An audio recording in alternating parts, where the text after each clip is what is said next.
Today on episode 102 of Rail Talk, we discuss the Alabama win by Nitrogen, look forward to Travers Day, and talk to Laffit Pincay, the star of the Nitro and Fox Sports broadcast. I'm Joe Bianca. I'm an ownership advisor at West Point Thoroughbreds. And try as we might in the 100th episode to get this appointment rescinded, our friend Jon Green has been appointed a Jockey Club Board of Stewards steward. Congratulations, John. Well deserved. Thank you, Joe. I know that's heartfelt, actually, so I do really appreciate that, buddy. Jonathan Green, general manager of DJ Stable. Joe, this is every time I think we hit a glass ceiling of how awesome my life can be. 100th show, talking to Rapoli, get to be on the Jockey Club. And then we win a little race over the weekend. I don't know if you've heard of it. It rhymes with Palamama. Yeah, that's going to be the entire first segment. So if you don't see me for the next 15 or so minutes, you're welcome. You'll know I gave the floor to John. Let's start the show. The opinions expressed on Rail Talk are those of hosts Joe Bianca and Jon Green and do not reflect those of anybody we work with or work for. Rail Talk is sponsored by TaylorMade. This week's TaylorMade report is sponsored by Not This Time, because Not This Time just busts his way into the news every single week with horses running on the dirt, turf, 2-year-olds, elders. We're going to talk a little bit more about this horse in detail, but how about It's Our Time winning by 17 plus lengths on Saturday at Saratoga? Another awesome son of Not This Time. And this is like, He's into mischief level now to me, John. Into mischief tappet level. Not This Time is right at that upper echelon of stallions. And I'm just so happy for the guys at TaylorMade, because we talked about with Mark Taylor about this, that they can't afford, relatively speaking, to go out and buy up every superstar stallion prospect. So they got to be efficient, and they found themselves a gem in Not This Time, who just keeps getting better and better. And I think as the mares keep getting better and better, we bought 2 Not This Times from the yearling sales. We bought a filly at the select sale, and then we bought with DJ Stable the colt, the New York bred colt, who's going to be named Chapman. So we're just always so thrilled to have one of his progeny. And, it just, John, they just run their asses off left and right. It's incredible. And Joe, I was there on Saturday. I don't know if I mentioned I was at Saratoga on Saturday. I was there on Saturday, and we were having lunch.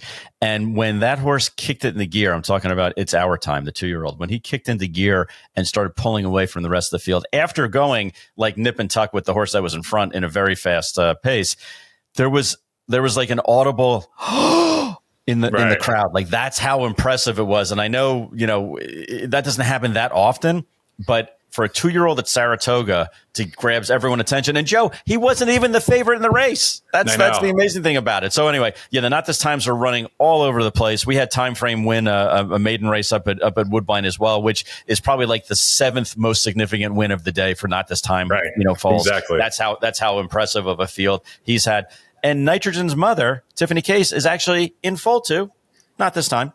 Awesome. And yeah, I mean, I wonder who's going to be selling that fall if you sell them. I'm guessing that's the other commercial. That's the other commercial. He's over at TaylorMade. So yeah, no, shout out to the TaylorMade team, and the stallion roster, as we mentioned, is phenomenal. But it's so great to see like a smaller, not small, but a smaller stallion barn have a superstar stallion like that. They've earned it. And he's just one of those horses you got to auto include if you're a handicapper. You're Not This Time firster. It's just, all right, I'll put him in.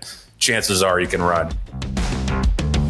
It's that time of the week. It's Rail Talk Citation bestowing time. And we've got 2 horses this week to add to that honorific roll of Rail Talk Citations. And there's one that was just the absolute biggest no-brainer of a citation you could ever see in a million years. It's Our Time, who won by 17 3/4 lengths on Saturday at Saratoga. Son of Not This Time, trained by Tom Amos. And I think I read that it's Double Down Stable. It's like their first horse, their second horse to run, their first horse that they purchased. And that's a pretty auspicious way to start your ownership journey in this game. It ain't always that easy. I always tell West Point folks when they have like a first time out winner, I'm like, savor it, because it's usually not this easy. But I guess with the Not This Time, sometimes it is pretty easy. And this was such a devastating performance, not just because of how much he won, and it was on a Saturday where all eyes were on Saratoga, but the supposed fastest horse in the world was in the race. Hero Declared. The word was out. He was bet down to 3-4 favoritism, and I liked him too. He looked like an absolute monster on the track, and he broke sharp, and he went out, right out to the front, and you're thinking, okay, like this is going to be a tour de force from Hero Declared, and we'll see if anybody can suck up and run second and be impressive enough, in defeat. And then It's Our Time on midway around the turn was just like, adios, and took over and just widened with every single stride in the stretch. And, who knows how far the horse wants to go, but he sure was striding out like he could go a distance. And John, you were there in person. You talk about the crowd reaction, seeing that. Oh, they were like aghast. I mean, just at how impressive the horse was. And like you said, I think the majority of the people who went were people who had win tickets on the other horse. I mean, because they were like, oh my God, what the hell? We heard that the fastest horse in the world was in this race. It wasn't the one I bet. It was the Not This Time called. And that just tells you, that just goes to show at Saratoga, like, there's no sure things whatsoever, especially with a first time starting 2-year-old. Like, there are going to be other nice horses that their connections are high on going into the race. And, I hat tip to Tom Amos and his team for keeping that horse somewhat of a secret, because he was still 5-1, a much bigger price than the favorite in that race. And I love the interview with Luis Saez after the race, where he was just saying, like, I wanted to hold him for a little bit, and then like halfway around the turn, he wanted to go. So I was dropped my hands and just let him run, and he did his thing. And that was crazy impressive. Got a 94 buyer, which is, one of the top figures we've seen for a 2-year-old so far this year. Interesting to see where he runs next. I'm hoping to see him. I don't know. Maybe I'm not hoping to see him in the Champagne, depending on who we have running. But from a fan standpoint, I wouldn't mind seeing him run in New York in the Champagne, because he was just devastating and impressive. So It's Our Time. No brainer Rail Talk citation. I wanted to do one more. This was a horse out west, a horse named Litmus Test, who's trained by Bob Baffert. He was a debut winner on Saturday. And, he only won by 3/4 of a length, but he beat another Baffert horse in that race who had already run a 76 buyer. So you got to figure that he moved forward off of that race. And he was bet, this Litmus Test I'm talking about was bet down to 11-10. So he was, it's very rare to see a Bob Baffert horse who ran a 76 buyer first time out, and then someone else is favored over that horse. And of course, it's another horse from the Baffert barn, $875,000 Fasig Saratoga purchase. And I just thought he looked great. He looks like a big, strong horse who's going to stretch out. They only went 5.5, but he ran 103-3, which is real racehorse time for 5.5 furlongs. So I just wanted to add him to the list, because I don't know, he just seems like one of those horses that if he's able to do this big horse, if he's able to do this going 5.5 first time out against a really, really competitive, runner-up, I think there's good things ahead for Litmus Test. So this week's Rail Talk citations, add them to the list, Patty and Julia. It's Our Time and Litmus Test, and we'll see how they do going forward. Some people would even say that we're comparing this colt to all other colts in the 2-year-old group. It would be a litmus test. Yep. John was very proud of himself. He had to sneak that one in. It was cocked and loaded, baby. I saw his face. It was like the smile slowly creeping up across his face. That guy loves his puns. I just want to make sure that I'm listening to you. Every word, buddy. Can't say the same. So we were looking forward to it all summer after she won the Wonder again, the off-the-turf Wonder again by 17 lengths. The possibility of nitrogen running on dirt in the Grade 1 Alabama, and she did it on Saturday, and she got the job done. She looked, I thought, like a winner the whole way. Every step of the way, she was traveling so well. Jose had a handful of horse, Jose Ortiz, a handful of horse the whole time. Really looked like she had Lucara anytime she wanted, and then there was just a matter of holding off good cheer. I thought she looked like a winner in the warm-ups too. She's just a very she's got great energy where she's forward but not too wound up, and I think that's key. Like that kind of that mentality is huge, especially for fillies who can be a little flighty sometimes in big races with big crowds. And yeah, I mean, it looks like she got a little bit bored in the deep stretch when she was clear by herself. She started wandering a little bit in and out, and maybe it was the distance. None of these fillies had ever gone 1.25 miles before. They probably won't do it again unless they take on the boys in the Classic. But I was thrilled for John and Len and for Mark and the whole team. It was as if we had won the race ourselves. And it was just, people have two kind of arguments about it. It was like, the Andy Sterling argument was that you guys had nothing to lose, because if it didn't work out, you could go back to the turf. On the other hand, it did step out of the box a little bit. And, this was a gamble. She could have run last by 30 lengths and had put a chink in her armor in terms of the championship. But now, at least at the current moment, I think she's the leader for a 3-year-old champion, and you got to love a horse who can do it on both surfaces. She's awesome. And I know it meant especially more to John and Len with her being a homebred. So, as I mentioned, I will exit stage left right now and let Jon Green talk about what had to be one of the best, most satisfying wins of his racing career. Yeah, Joe, and please don't leave, because I need for you to remind me about certain things as I wax poetically. So yeah, I'll fact check you along the way. Yeah, exactly. That's the other reason. Thanks, pal. But yeah, I mean, having a homebred in a Grade 1 and being able to campaign her and manage her racing career the way we have has been challenging. And people would say, well, hasn't it just been absolutely delightful? And it has been, because really she's a nose away from being perfect this year as far as her races.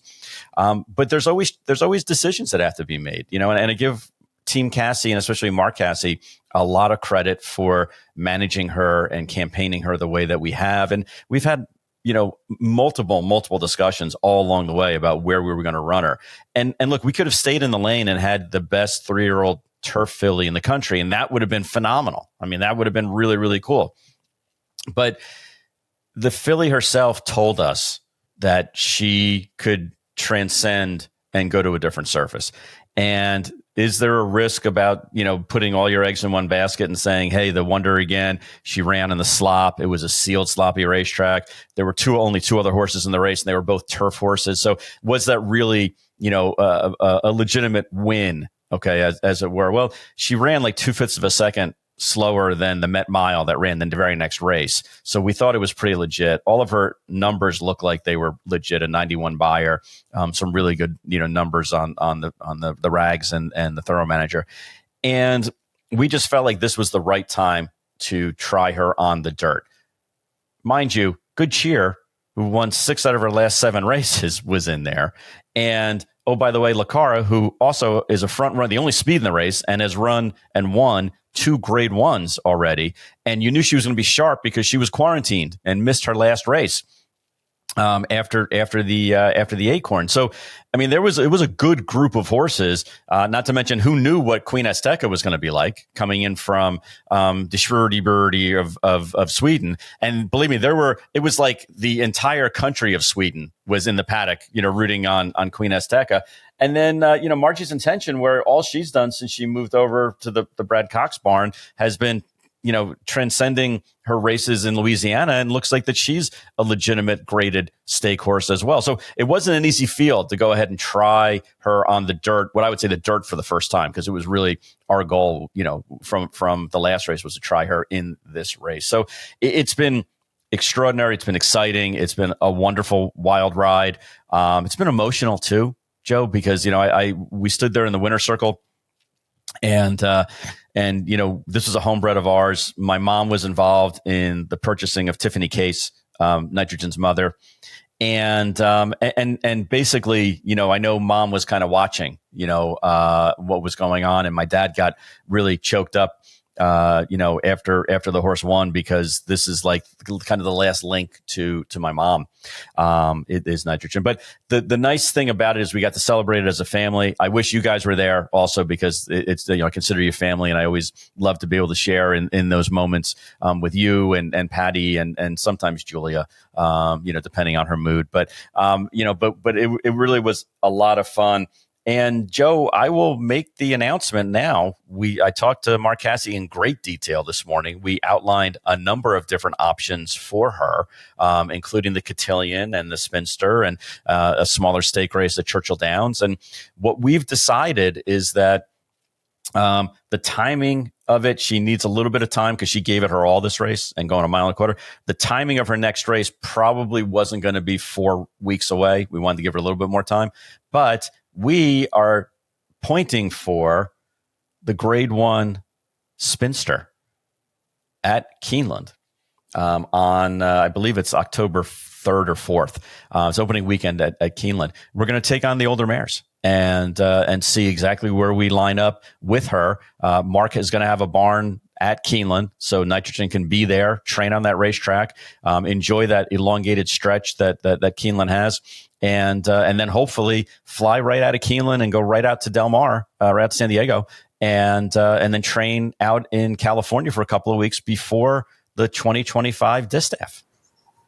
Is there any possibility you'll bring her back as a 4-year-old, or do you want to sell her at the end of the year? No, we are actually planning on keeping her and racing her, Joe, which, again, I know is a little unique for the industry, but we have a few things going on. I mean, thanks to Sandman's success this year, thanks to Ewing's success this year, thanks to some sales that we've had and the reduction that we anticipate that we're going to have in the Keeneland November sale.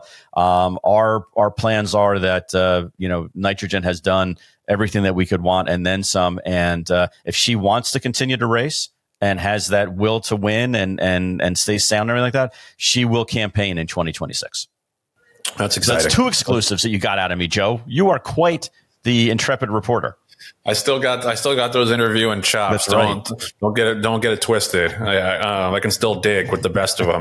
But yeah, that was a phenomenal race and very, very exciting result, obviously, for anybody that was touched by the Green family at any point in their 30, 40 plus years racing horses, and a first for Mark Casse too, winning the Alabama, one of the few like major Grade 1 events in America that he hasn't won yet. So that had to be satisfied. He's always so cool. Like, I'd love to see him just lose his shit one time in the winner's circle. Oh, Joe, he was a nervous wreck the 2 days prior and the day of the race.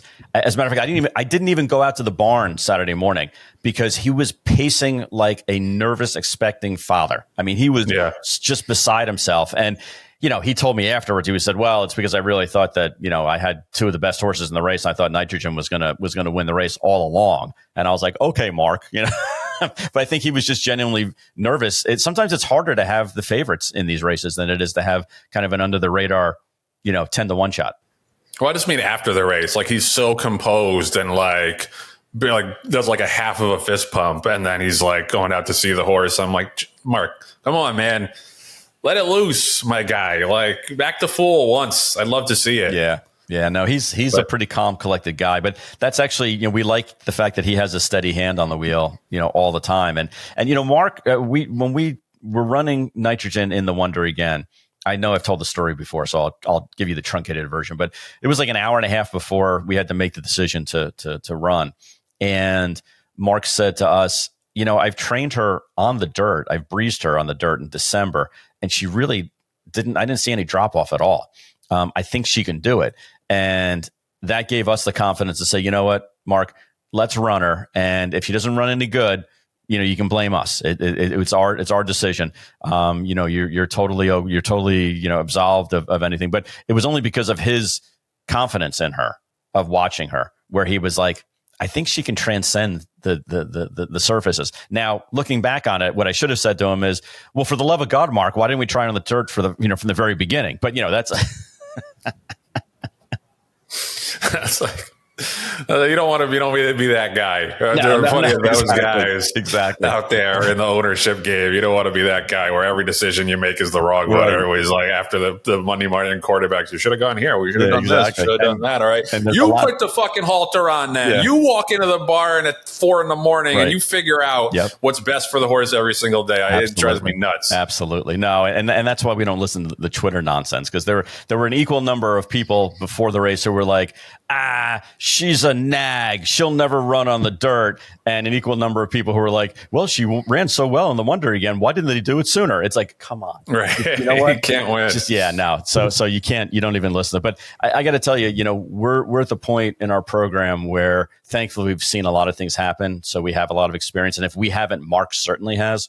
But I'm very thankful and appreciative that we have the communication that we do with Team Casse on some of these major decisions, because it could spin a horse in the right or wrong direction depending on which way you go. In this case, we're very fortunate, and I can't say enough about just how well Team Casse did, and also Jose for knowing the filly as well as he did. I mean, he had a little navigating to do, over the 1.25 miles in order to get her to the finish line first. And I didn't start celebrating. Personally, I didn't start celebrating until I saw the official sign, because and this isn't a knock against Naira. This is just the way that kind of stewards are in general. In the beginning of the race, when they all came out of the gate, we banged into Queen Azteca and kind of knocked her off her stride a little bit. And down the lane, Jose was doing a little meandering, little race riding, but I don't think Good Cheer was going to catch us necessarily. But, there have been some strange DQs this year, especially in big races. So I was holding my breath until we saw the official sign. Yep.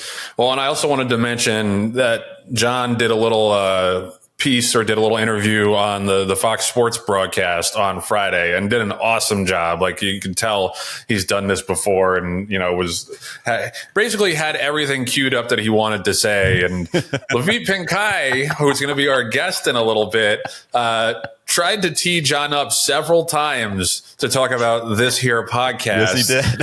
And it seemed like John was like sworn to secrecy or signed an NDA or something about Rail Talk, because if we'll play the clip right now, here's Laffit doing his level best to get us a couple more viewers. And here's John talking about anything but Rail Talk. It sounds like John's done this before. It's because he has, and you have to check out the Rail Talk podcast. Really good stuff on Rail Talk. This weekend now, and the excitement of nitrogen, and despite she's done most of her work on grass, here she is in her second start on a main track. What are your thoughts going in about her chances in the Alabama? We're super excited. I mean, there's a reason why the Alabama has the recognition and the pedigree of the Alabama. Where can our viewers catch Rail Talk? So it's Rail Talk Podcast. It's on all the streaming channels live. And we just celebrated our 100th show. You guys take it too seriously, though. You guys take it way too seriously. There it is. Yeah, we have a really, really good time. And then we're also selling a bunch of mares this November in a curated reduction. So we've accumulated mares over the years and years, and we put 30 of them in because the top end of the market is just starving for those kind of horses. In full to the best kind of stallions that are out there, and look for them in the Keeneland November sale. It's a terrific show. Make sure and check it out. John, thanks so much for stopping by. Best of luck this weekend with nitrogen in the Alabama. Thanks. I appreciate it very much, guys. Thanks, John. Okay.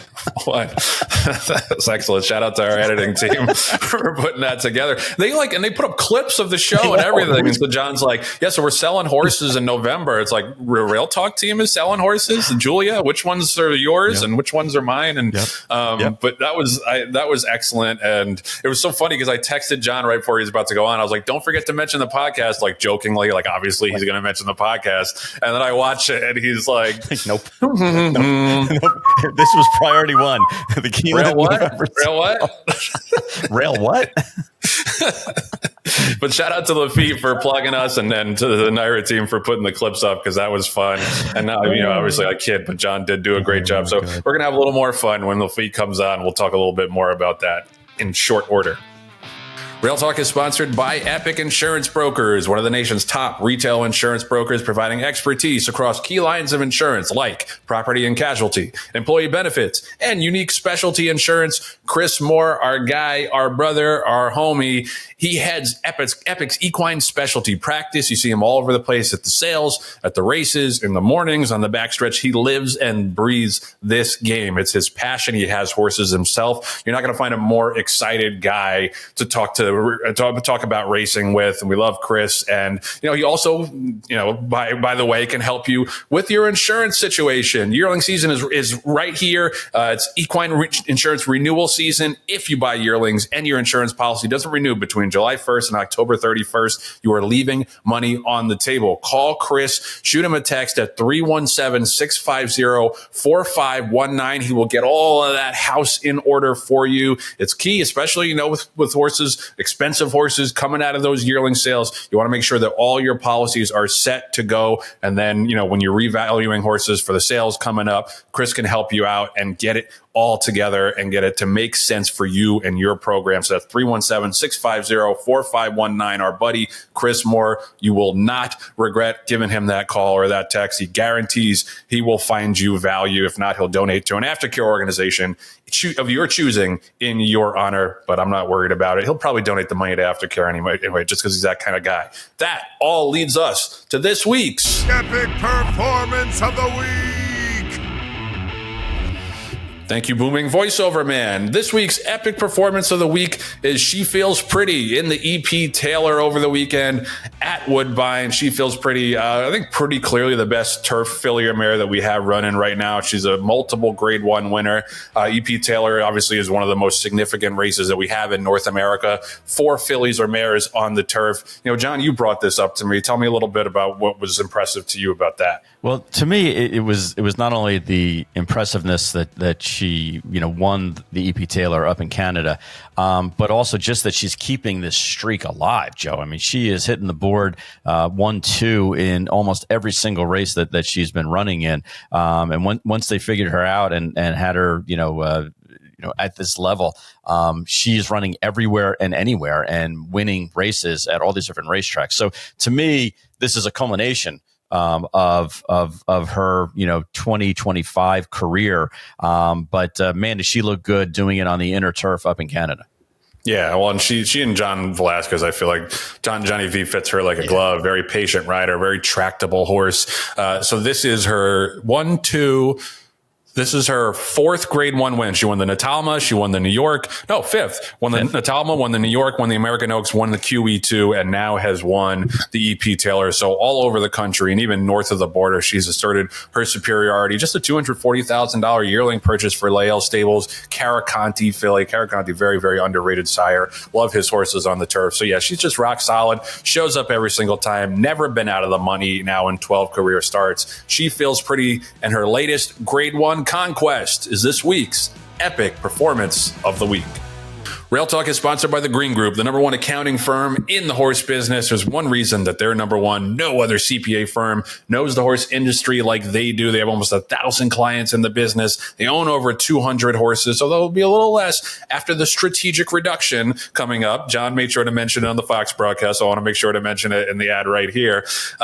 Len and John have been doing this for 30, 40 years. You heard all about in the first segment how happy we all are for them, for Nitrogen's victory in the Alabama. And I've said it time and time again, it's really not easy to compete at this level of the game, be winning grade 1 races as a 2-man team. So you want that team behind you and want them behind you, in terms of partnering like we do with West Point. We're honored to partner with them on the racetrack, but then you want them behind you on the accounting side as well. And as always, there's a special offer for listeners of Rail Talk from the Green Group. Len's offering a complimentary, confidential half-hour consultation, guaranteeing he will find you value if you call him up. And what's that number, Michael Agresta? 732-634-5100. Are we listening to the same song? Because we got totally different rhythms. I have the EDM remix in my headphones right now. You didn't get the B-side of Michael Agresta's jingle tape. Not yet. That's you gotta know the Agresta family very, very well to get that privilege, but I'm sure he can send you a copy. But yes, if you call Len up at what's that number, Michael Agresta, 732-634-5100, or go to greenco.com. Do it soon. If you file an extension, still time for Len to save you money on your 2024 taxes, but you don't have to take it from me. Take it from yet another satisfied customer, Tom Ventura of the Ocala Breeder Sales Company. By the way, 4 OBS grads, as John mentioned to me earlier, in the Alan Jerkins this Saturday at Saratoga. Take it away, Tom. Len has been a phenomenal friend, but for the industry, the horse industry has been good to him, but he has been so good to the horse industry. Well, the Green Group is so entrenched in the horse business that they have the expertise in the business, and they do OBS's accounting and auditing, and we can rely on them for sound, good advice. And we know that we have the people that have the knowledge, because this is a very unique business, and you have to have that knowledge to be able to give that good advice. And we know that he's not having to look things up, because his mind is like a steel trap, and it's all in there. So all the people that work for the Green Group are wonderful to work for, and the leader is Len.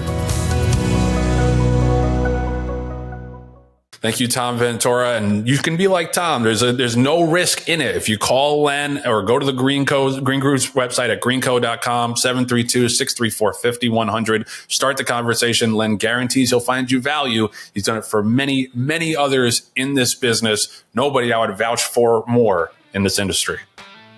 So we're so thrilled to bring this next guest to the Rail Talk studio. He accomplishes the rare trifecta. He looks good on TV, sounds good on TV, and is a great guy as well. Laffit Pincay Jr., the host of the Nitro and Fox Sports broadcast.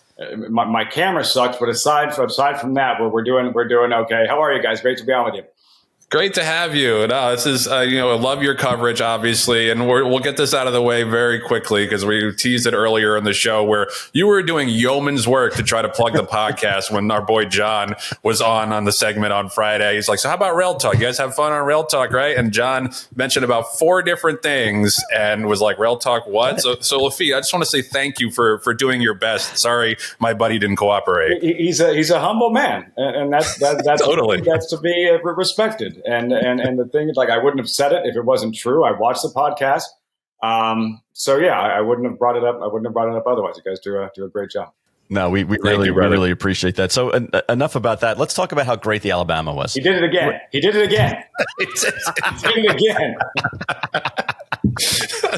We're on the show itself, and he's doing it. I did talk. I'm asking you about the race that we won, so it was a little bit of a, like a humble brag that Joe likes to say that I major in. But anyway, what were your thoughts going into it when you have Good Cheer, who rattled off 6 out of 7, and a 2-time Grade 1 winner in Lacara, and then Nitrogen, who was trying to do something that she hadn't done before? I thought we'd see a much better version of Good Cheer than we saw in the Acorn.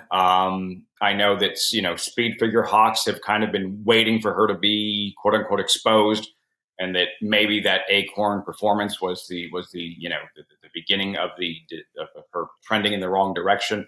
I thought she'd run well. I had concerns about Lacara, the combination of all the time off, unplanned. She hadn't raced in 10 and a half weeks or 2.5 months, whatever it was. Yeah. She missed the CTA Oaks through no fault of her own. She wasn't sick, just wrong place, wrong time, the quarantine situation, but she still missed the race. So now you have this layoff combined with the fact she's tackling a distance she's never raced at, 1.25 miles, that she'll probably never race at again. So all that formula bugged me with Lacara going in. With Nitrogen, whom I did actually wind up going with, and not just because of the great time we had on the show a couple of days prior, I kind of ignored the surface thing, and it was like, who is the most dynamic, impressive, talented 3-year-old filly you've seen this year? And then it became really clear that it was Nitrogen. And I didn't know the way she did it. Right. And watching her kind of sidewind her way to the head of the class, but she's a must watch. Right. You just an exciting filly to watch. And it was a great scene on Saturday. I'm curious. You mentioned you picking Nitrogen before the race. You've been doing the Fox broadcast for a little while now, and you have guys like Andy Serling and Jonathan Kinchin and other like public handicappers on the show with you. How much have you picked up from them? Because you're a sharp handicapper in your own right, but it's not usually your 100% focus. How much have you picked up from them, and then how much would Andy Serling say that he's taught you? That's like one of the first picks. That's like one of the first picks. I just don't make selections. I just don't. It was just in the rundown, Alabama selections. And it was like, oh, Laffit's pick. Oh, I get to make a pick in this race. I don't that's obviously, it's more important for me to know which questions to ask than it is to know the answers. So I spend all of my time preparing for a show, kind of weaving everything together as best as possible, depending on what network we are on, what language I'm speaking, Fox, FS1 or FS2. So it's more digestible to an audience that doesn't necessarily follow the sport. So for me, it's more asking them the right questions, but all of the different metrics and data and the analytics that these guys use, it's fascinating watching them kind of crunch the numbers. So it's not so much what I've absorbed as far as learning how to handicap, because that's not where I spend my time. It's knowing how to relate the material to them, knowing how they see the race. Right. No, that's a great answer. And some people would say your job is to herd cats. Joe and I think sometimes your job is to herd idiots, and to try to get them in the spot where for them to be looking smart and being successful. Because God knows Joe does that for me all the time. I think there was a reference to that on the show when you were on. They were all just idiots. Andy was like, "Hey, Jon, didn't you leave your or Laduca reminded you left your window open before the skies opened up in Saratoga?" Oh yeah, no, we're all knuckleheads for sure. But what take people behind the curtain. What is your favorite part of the show or the pre-show, getting preparation? I think what I enjoy most is seeing an idea, a concept, go from just that and then seeing it on paper and then actually watching it come to life on screen and it being executed properly. I mean, you can have the best concepts and ideas and a rundown put together you want, but if it's not executed properly, well, then, you just have a poor show. But watching it all come together, I think, on screen and being able to like watch, see, touch, feel your the end product of work and everything that goes into it. And, it's a collaborative team effort. There's so many talented, tireless people and friends and colleagues that I work with that make this thing happen. And so being satisfied in the end, going home and watching it and being proud of it and proud of your colleagues, like, hey, we pulled this off. We don't have a large crew. I think one of the bigger compliments we'll get is when we're asked, like, is this a Fox Sports production? No, this is the New York Racing Association television department, doing this, operating on a Fox platform, multiple Fox platforms. So when it all comes together the way you saw it, the way you imagined, or even exceeds expectations, that's the most satisfying aspect. Well, just the fact that, just quantitatively how many hours of television you guys have to put together over the course of a meet. Like, it's so interesting. We were talking to Lindsay Schanzer, who does the production for the NBC broadcast. And she was like, it's like the opposite of every other sport where you have like 5 minutes of intro and then 3 hours of action. Here, it's pretty much all intro and then 2 minutes of action. How much of that is like scripted out for you guys? Like, what's your run of show like? Or is there more that's a little bit off the cuff? Like, what do you go into a 5-hour broadcast, expecting to do, and how closely does the final product line up to that? At first, I love Lindsay and worked with her several years at NBC. She is an incredibly gifted, talented producer. And yeah, that's the biggest challenge in horse racing, is that even on like a Kentucky Derby day, let's say that I'd be on 5 hours hosting the pregame show, the undercard show leading up to the Derby, that entire afternoon, there's 22 minutes of action. Right. It's like, how do you keep the audience intrigued? How do you keep them interested when there's a clock right there telling them there is nothing going to happen action-wise for 32 minutes, 38 minutes, 45 minutes on a Derby day? The show itself, the parts that need to be written have to be written. Like, you can't, especially on a bigger broadcast, you're not gonna wing the intro. You're not, whatever, what comes to mind in that moment. Of course not. The first block, the first 10 minutes of a broadcast is going to be, tightly scripted, I think, and formatted in such that, and it moves very quickly, and that's your opportunity to really kind of grab the viewer. The elements that need to be, the quicker the turns are, that needs to be kind of thought out beforehand and navigated a couple times. We don't rehearse a lot because we don't have a lot of time to rehearse. So I really need to know the rundown. You want to feel like when you turn the page, you kind of know what's on the next page, and that you always know what's next. As long as I know what's next, I'm going to be all right. And that was the biggest difference, the biggest adjustment going from, say, NBC to Fox, where when I would come to Saratoga for NBC, I would fly in on a Wednesday or a Thursday, and we'd have meetings on Friday, and I'd work on the show Thursday and Friday night, and we'd rehearse Saturday and do the show for an hour and a half Saturday evening, like dot every I, cross every T, like you were so familiar with everything, you're that confident with the material that it makes it that much easier. Here, now I'm on air 15 hours a week. Wow. There's no way to prep for everything. And there's constantly new material, being generated, whether it's your podcast or other podcasts or other, racing, all the websites that are constantly generating new material. It's really difficult to stay on top of everything while preparing for each individual broadcast. So managing time was really a huge adjustment. What's the question that you get from the general public that surprises you, either that they don't know about racing or that, hey, that was a really, interesting question, kind of second level question? Have people come up to you on the street and asked you questions and you've been like, wow, that was really interesting? It's a good question. When I was a kid, everybody would ask, what's the name of your dad's horse? Right. Okay. Right. I think there's a misunderstanding that, like, yeah, it's in the backyard, and he just, rides it once in a while.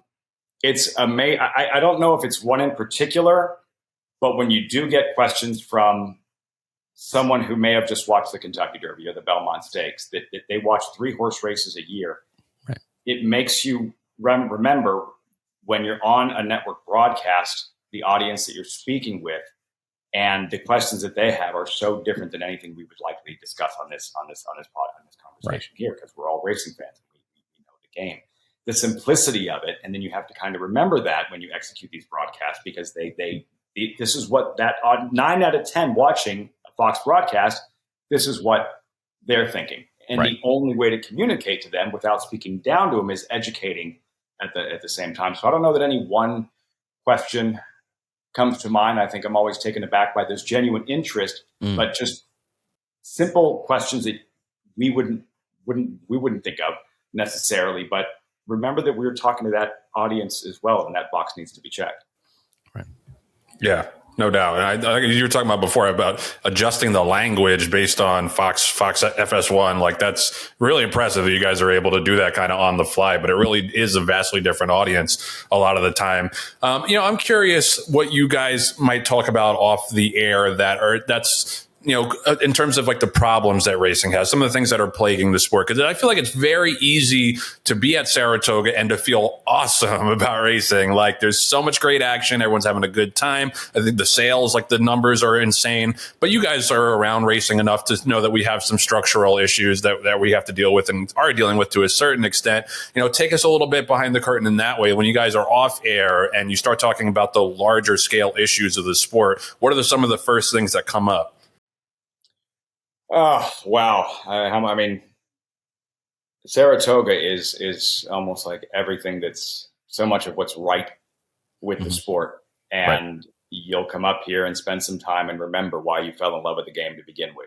What a Saturday is supposed to feel like at Saratoga. But aside from that, and the several issues that have plagued the sport for a while, the fact that we're not the NFL, so we can't afford to be as tribal as we are, yet it seems like everybody is just on their own island, looking out for themselves to protect themselves and their own pet, and that's it. There isn't enough cooperation in that regard. I don't know what the answer is when it comes to some sort of governing body, but we definitely need that. I don't agree with everything that Casse has done, some of the decisions that have been made, but I think it's been kind of this rocky road, this treacherous path towards where we need to be, and much more where you have consistency as far as medication from jurisdiction to jurisdiction. That alone can be so confusing for horsemen and trainers. In many cases, I think that, trainers you'll get a positive and they weren't trying to take an edge. They just perhaps didn't know the rules changed from one state to the next. There's a lot there. And when you look at it,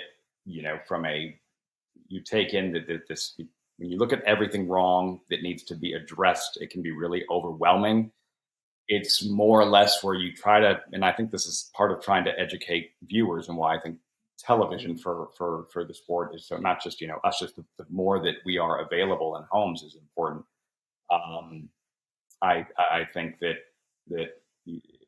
if you can focus on one thing at a time, and get more people that have real influence on the same page and cooperating and working with one another, I think that these issues become, when you can tackle things kind of one at a time. Yep. No, that's a very good answer. Laffit, last question for me is, you have so many days that you're on air, so many races that you're covering. Is there ever a time where you look at the overnight, you look at the racing form, you look and you see what horses are in there, what people are involved, the connections, where you go, I can't wait to talk about that? Like, is there a special day? Is it Travers Day, or is it a specific race, or like I said, a group of people that may be, owning and training the horse, where you're like, I can't wait to talk about this story? I Up here, it's the 2-year-olds. It's the future. It's when you're there for a special debut for a 2-year-old that does something like what Uncle Moen did in his debut. I was there when Ways and Means debuted, and I was there when Golden Pal graduated in his third career start in the Skidmore a couple of years back. Right. You immediately become a fan. Mm-hmm. And how you felt in that moment, and then watching these horses maximize their potential, if in fact they do. Those are when I see a really good 2-year-old race with pedigree that jumps off the pages. Right. Get really excited to share that because it's relatable to a general audience. An audience. Here's a rookie. This could be rookie of the year. That kind of thing. This is where it all starts. There's certain, I hope that we never get tired of discussing the Ortiz brothers, only because it comes up so often.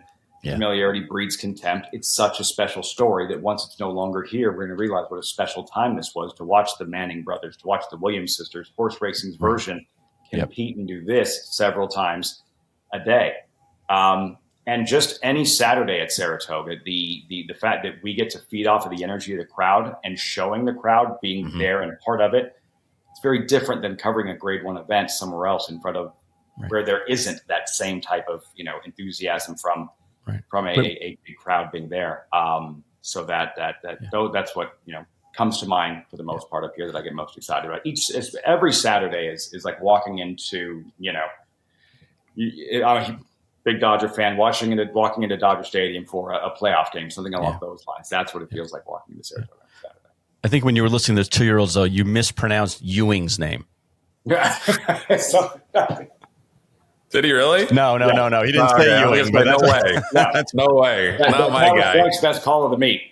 Yeah. By a city block.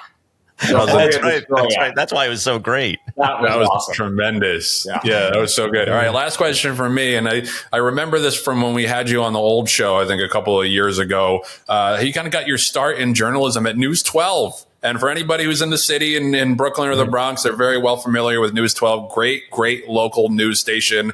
What do you miss most about those days before you became, a big racing and TV star? No, it was so much fun, but at the same time, overwhelming and intimidating and fish out of water. And it sounds, really sexy. First television job and you're working in the number one market. All right. Now, I'm like a one-man band running around in the South Bronx with a tripod, while everybody else is with their news van and their crew. Like if I wanted to set up a stand-up, I'd have to put something on the ground and focus on it on myself and white balance and go back and make sure the video wasn't blue and do all these other things that, you did everything on your own. But it turned out to be just this incredible experience because I learned how to appreciate all the behind-the-scenes stuff that takes place along with being in front of the camera. Covered a lot of Manhattan college basketball, covered a lot of Fordham football. It was a great time. And if I hadn't taken it, I was still in school, hadn't finished, was going to transfer. That was the plan anyhow, and got this offer to go work at News 12 at 22. And I don't know that I'm still in television if not for that experience. Wow. I love that so much. It's local news is great, but especially in New York City, they're the ones who get things done. Like they report on leaky ceilings and lights being off when they shouldn't be, and the city goes and takes care of those things because local news is covering them. So I'm so glad that you have those stripes in the media. It's amazing. It was so great, and covering high school basketball in the Bronx is just next level. Dude, I used to do that too. St. Raymond's, oh man. I covered, it was Kenny Satterfield when he was there, and Andre Barrett, who wound up a point guard at Seton Hall, and Andre Sweet, who I think went to St. John's, and these kids. And I'm like, Jesus Christ. It's like, I'm at the flipping NCAA tournament now. And the crowds in these gyms, it was electric. It's a lot incredible. Like the way high school football is portrayed in Texas and Friday Night Lights. The equivalent to the high school basketball that I covered while I was there. Very cool. Wow. Yeah. No, that was my first job in sports, and I watched Kemba Walker go into the St. Raymond's gym and light up for like 30 points in front of one of the most hostile crowds you'll ever see in your life. Oh, it's so great. Lance Stevenson, I saw all those guys. So, yeah, I'm so glad you have that background, too. It really sounds like it. There was I remember Kenny Satterfield shooting free throws in the opponent's gym or wherever they were playing, in the entire gym, and he was awesome, man. They were overrated every single free throw, and he would just kind of look at that, and it was right through the cleat. It was so cool. They're ruthless. It's like it's much closer to like Rucker Park than Madison Square Garden. Right? Yeah, in terms of the atmosphere. Yep. And that's why we make the best basketball players, because the kids got to go through that gauntlet to make it to the league. Ready. No, they're ready. They're not going to be intimidated, playing in a hostile environment as they go through college and eventually the next level and all that. Yeah, that's. I would say the same thing about you guys. I mean, when Rapoli was up in my man Joe's face, we were doing the interview. Joe was like. He was like, I was in fetal position, sucking my thumb, and Joe was like, "Come on, bring it." Yeah, it's like Joe's like, I'm not impressed, man. This is a Tuesday. This is a Tuesday for me. Just a guy from Brooklyn talking to a guy from Queens. That's all that was. Mm-hmm. That's our love language. Hey, Laffit, thank you so much for coming on, brother. Appreciate the time. Appreciate the shout outs you attempted to give us on your show. Keep up the excellent work, man. Love you. Anytime. So much. It was a pleasure, guys. And congratulations, John. That was amazing. And Joe, always great to talk to you. Thank you. Same here, bud. Rail Talk is sponsored by Fasig-Tipton. Just want to give an extra shout out. I did it last week, but another shout out to the team at Fasig-Tipton for getting through the Fasig Select sale and the New York Bred sale. And not just getting through it, shattering glass ceilings left and right with the sales results. They do an incredible job. Like, they're the number one place you should go to just in terms of the overall catalogs they have when it comes to yearlings, horses of racing age, brood mares. Coming up next, they have the major reduction of Harris Farms, which is going to be, it's actually going on right now. The Harris Farms, somewhat dispersal. You can check out the catalog and bid right now, but do it quickly because it's over on Tuesday, the 19th. But that's a great opportunity to get in some turnkey horses, some nice California families. And on that note, the California Fall Yearling Sale is coming up on September 23rd. You can check out the catalog for that online. We've got a couple of nice horses West Point has from that sale. In the past couple of years, Liberation, who was a first out winner for us this year, was from that sale.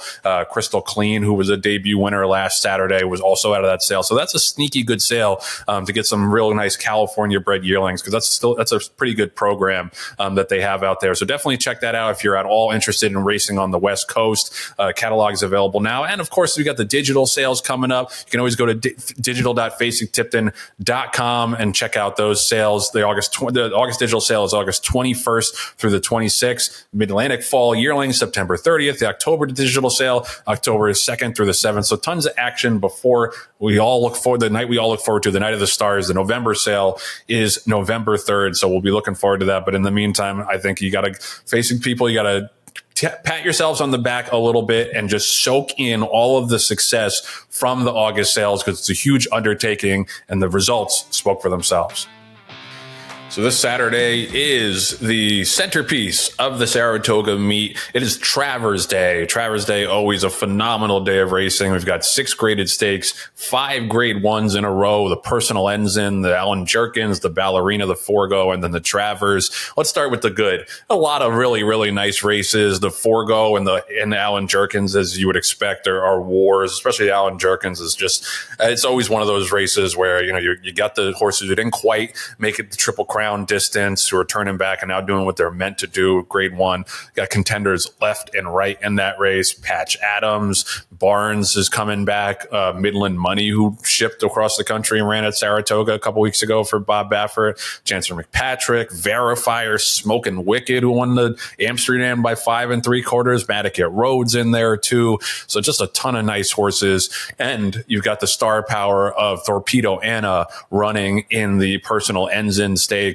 It's interesting, to see what she does, because I don't think that she's been quite as good this year as she was last year. And Now with nitrogen focusing to the dirt, I think the distaff division got a lot more interesting.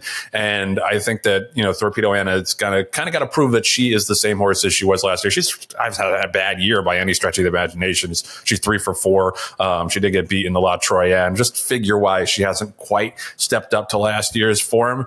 This is another race where she's probably going to be 3 to 5 and is going to win. But I don't know. I'd love to see her have like that blowout performance that shows that like she is the filly that we thought she was and that we knew she was last year. But John, it's a terrific car. We're going to talk about the Travers and what a short field it is in a second. But tell me what you're looking forward to most on Saturday. Well, yeah, from a very personal standpoint, the Personal Ensign is the race that I'm going to have eyeballs on. From the time that they get into the paddock until the time that they throw the blanket of roses on one of these great mares. And I'm in agreement with you on Torpedo Anna, who I think it's to her advantage that she's on the outside. I think she can kind of sit right off it and kind of just control, watch the controlling speed and then make a move when she can. But she's not the same filly as she was when she won the Travers, won the Cotillion, and then won the Distaff last year. But also, if you look at her numbers, she wasn't this time last year. She wasn't that filly either. She really stepped it up as they got into, again, the Travers and September, and then, of course, the first weekend of November. So, is it a matter of like McPeak doing what he does best, and that is to get horses to peak?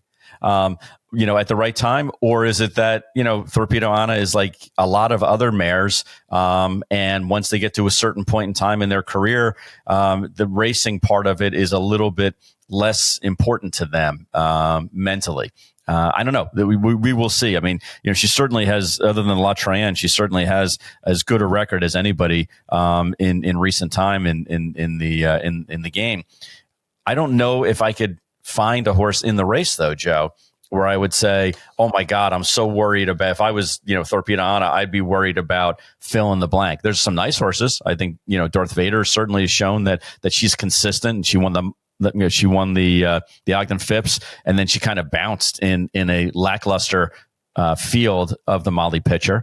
You have Randomized from the rail that is going to break on top, and Manny Franco now is riding her for the first time since he broke her maiden as a 2-year-old. So there's some horses in there, and of course, what would a grade 1 be without a Not This Time and Dazzling Move, representing not only that, but also Ontario breds from around the world in the Personal Ensign. So I think it's going to be interesting. But to your point, that's also why we're considering moving forward with our filly on the dirt, because I just don't know if there's that standout right now. Now I may be singing a different tune this time next week, but for right now, I feel like that this is the opportune time to take on some of these older mares. I really, really am looking forward to the Forgo. I think that the 7 furlong distance is such a unique distance. It's like an elongated sprint. So you get all these sprinters that think that maybe they can take their speed an extra panel. And then it's also all the horses that can't run 2 turns that, are trying to go that and get the 7/8 distance and see if they can handle it. But top to bottom, Joe, and correct me if I'm wrong, I mean, this is a stellar group to bet on. Is it a stellar group of horses? We'll see. But you got Bookham Dano kind of as the standout, but there's 4 or 5 other horses in here that I think on their best day can beat Dano. Yeah. Well, and I like Most Wanted too, cutting back to 7 furlongs. I thought he ran huge in that race in the Alashiba against Fierceness. And, he's a speed type, but he won his first race closing. And I think he might have to do that in here. I think he's super interesting. Bookham Dano, clearly the horse to beat, clearly like Saratoga. Back to the Personal Ensign just for a second. To me, that looks like a 2-horse race with Torpedo Anna and Raging Sea. And I think it's going to be interesting because, Torpedo Anna can do it all, but she's a little better, I think, usually being close to the pace. Mm-hmm. And there's a bunch of speed in here. Yeah. Randomized does her best running on the front end. Dazzling Move is fast. Darth Vader's fast. Bernie Takes Charge is fast. So you got 4 out of the 7 horses, or 5 if you include Torpedo Anna, 5 out of the 7 horses who are going to want to be on the engine or very close to it. So I think this could be another spot for Raging Sea to get up and win the Personal Ensign like she did last year, breaking my heart with Idiomatic. So I'm expecting a fast pace, and we'll see if Torpedo Anna can avoid getting kind of sucked up into the fractions being too quick. So I think it's a good test for her. I think she's probably going to win, but I think this is a pivotal race for her to show that she's still the same filly she was as a 3-year-old. Let's talk about the Travers, because this has been a hot button topic. We were expecting a short field, and man, did it not disappoint? 5 horses for a $1.25 million race, mile and a quarter, one of the most, I think the 4th most significant race that we have for 3-year-olds after the 3 Triple Crown races. I get it that there's a huge favorite in here in Sovereignty. He won the Jim Dandy by a length. Like, he didn't win that race by a dozen lengths, and the only horse who has any chance to beat him is in the race is Magnitude. Maybe you want to give an outside shot to Strategic Focus, but I thought he had no excuse in the Curlin when he ran 3rd, other than maybe he's just a little too lightly raced. Magnitude does make the race somewhat interesting. He's got that brilliant speed. He's got the 108 buyer in the Risen Star, the 105 in the Iowa Derby. So figure wise, he's the only one. We've said this before. He's the only one that stacks up with the big 3 in the 3-year-old division from a figure standpoint. Now, can he do it against tougher competition than the Chunk of Golds and It's My Birthdays that he's been beaten up on in the last couple of races? But it just, I don't know, John, like it makes me sad to see a Travers with 5 horses, because this used to be a race that people would point to all summer long. And now it's kind of been usurped a little bit by the Pennsylvania Derby. Like, you get more of a summer break with the Pennsylvania Derby. It's a mile and an eighth versus a mile and a quarter. It's $1 million. It's a grade 1. That's just, it makes me sad. And I get why people are running scared of Sovereignty, but this is Saratoga. This is the graveyard of favorites. Funky things happen all the time at this track. American Pharaoh got run down by Keen Ice. What if there was a 3-horse field in there and the Dale Romans didn't take a shot? I'm just like, I don't know. For a race that I usually get super, super excited about, it bums me out to see only 4 horses taking on Sovereignty. And you wonder, is it that people are worried about Sovereignty? I don't know if that's really the sum of the whole as far as the argument goes. I think that there are just too many 3-year-old races at that level that are $1 million, that are, a mile and an eighth, mile and a quarter, that type of distance. And people can really pick and choose where they want to go these days, because even the Jim Dandy had 5 horses in it. Yeah. The Haskell, if you take out the seat warmers, had 4 horses in it, really. I mean, for all intents and purposes.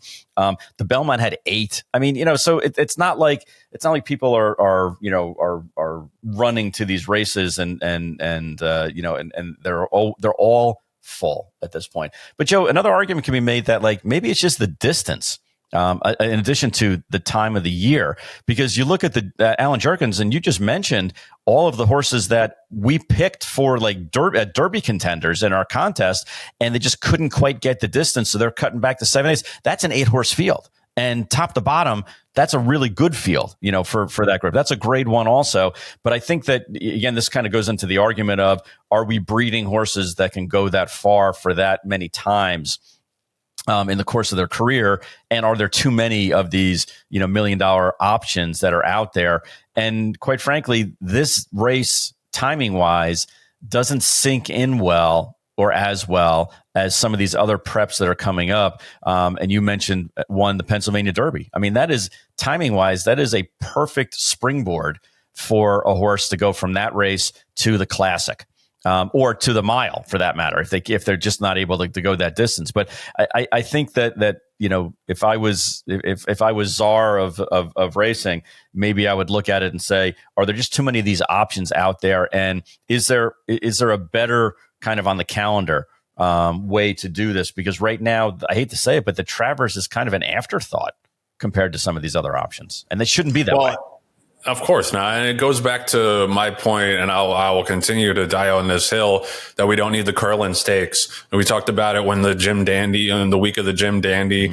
Why are we running 2 races at the same distance for the same horses on the same weekend? The Jim Dandy got 5 horses. The Curlin got 7. I think it got scratched down to 6. And the only argument you can make for the Curlin is, well, it's horses that aren't ready to step up quite into the Jim Dandy level. So they need a prep, and then they'll run in the Travers. Well, where the hell are all the horses from the Curlin in the Travers? Strategic Force is the only one that's in there. So if we're unnecessarily cannibalizing the Jim Dandy, and this isn't even a prep for the Travers in practice, why on earth do we have this race? And it just, I think, it goes back to the point that we just have too many 3-year-old stakes, too many stakes in general, but we got too many 3-year-old stakes. Every single podunk track has to have its own derby.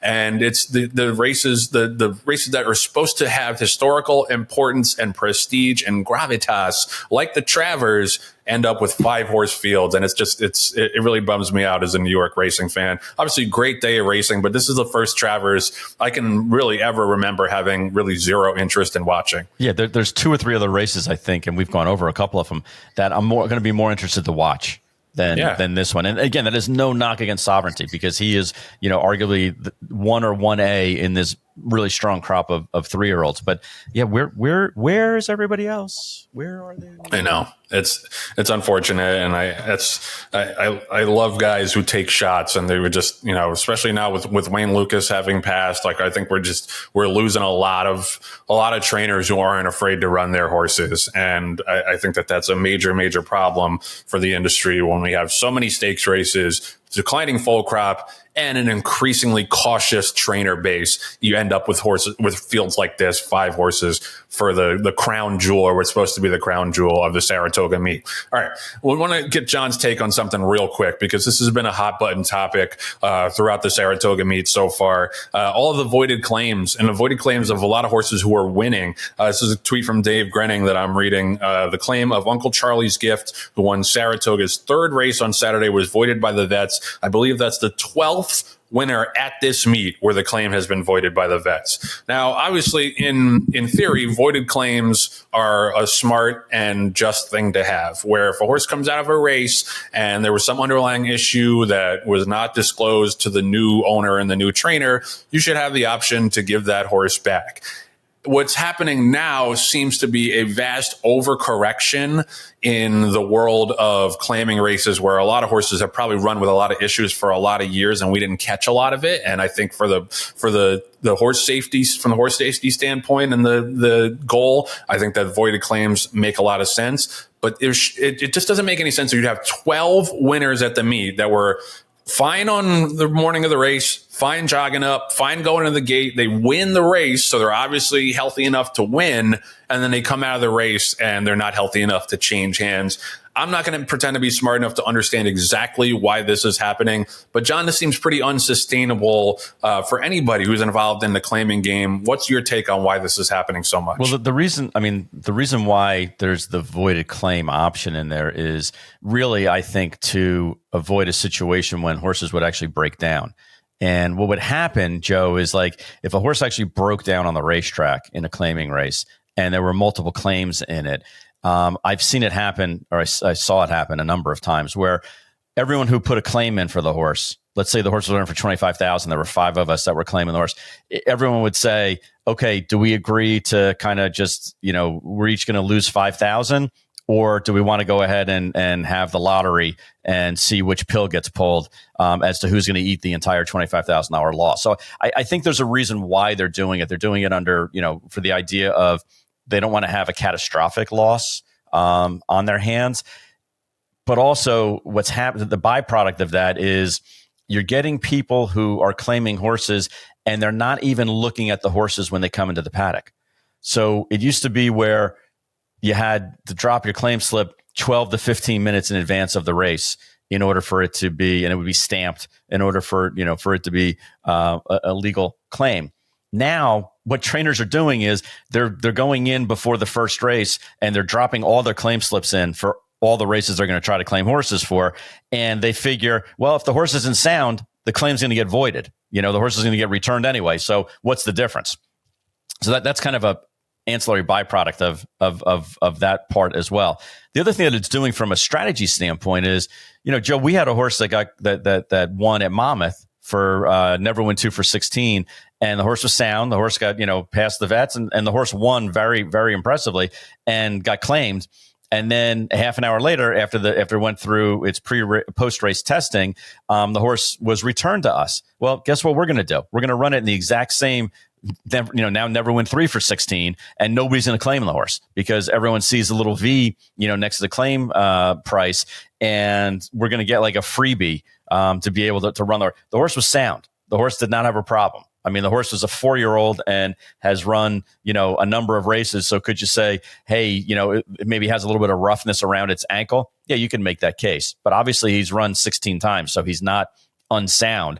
The rider didn't think he was unsound. The pre-race vet didn't think he was unsound. As you mentioned, when they go to the gate, they didn't think he was unsound. So, and I know adrenaline has a little bit to do with it, but the bottom line is we wouldn't run an unsound horse anyway. But now we get kind of a freebie, and we get to have the horse back and do it all over again. So I think there's all these kind of like, ancillary, byproducts of why it's happening. I know that wasn't the question you asked because I don't have an answer for the question you asked. I don't know, other than just vets are being uber cautious when it comes to making sure that horses, are sound and go to the next home, in the best environment. But here's the thing. If you claimed the horse off of me and you got the horse, after the race, you won the shake, you got the horse, and the next day he came out of the stall and he was a little crabby. Well, you have a couple of weeks to get the horse fixed. And then, by the way, you still have to go through the exact same scrutiny to get the horse into the race. So who are we really saving here in this scenario? Yeah, I'm curious about the claiming trainers, like the people who make their living at the claim box, what they think of this. Like, do they think that they're being, unnecessarily restricted in terms of doing business, or do they think that they're being protected from acquiring bad assets? I would think it's the former, especially with all of the safety and all the vet checks that happen. Mm-hmm. Like I said, before they get to the gate, it seems like, listen, I'm trying to, create business and get new horses into the barn, refresh my stock for my owners. Right. And I'm not being allowed to do that. And yeah, I'm curious. I would love to hear from them and hear from a vet as well, just to, figure out what exactly is going on here. It defies logic that so many of these horses are healthy and sound all the way up to the gate, win the race, and then come out of the race unsound. It just, doesn't seem feasible. All right, that's going to do it for episode 102 of Rail Talk. Shout out to Laffit Pincay for stopping by. One of our favorite blokes in the game. Never disappoints. We had a great conversation. Love that dude. Continued success on the broadcast, Laffit. Thank you to our producer, Patty Wolf. My co-pilot, Jon Green, new Board of Stewards, Jockey Club steward. So congratulations as John tightens up his fancy tie. Very, very well deserved in all seriousness. I may have to go to a monocle now. I tried to do it in all seriousness, but John interrupted me with a one-liner. So we'll just move on to thanking our associate producers, Julia Agresta and Nathan Wilkinson. And thank you, as always, for tuning in, viewing, listening, however you do it. And if you haven't already, be sure to subscribe to the show. Smash that button. YouTube, Spotify, Apple Podcasts, Audible, wherever you get your pods. Tell a friend to join the Rail Talk family. We'll see you next week back here on Rail Talk.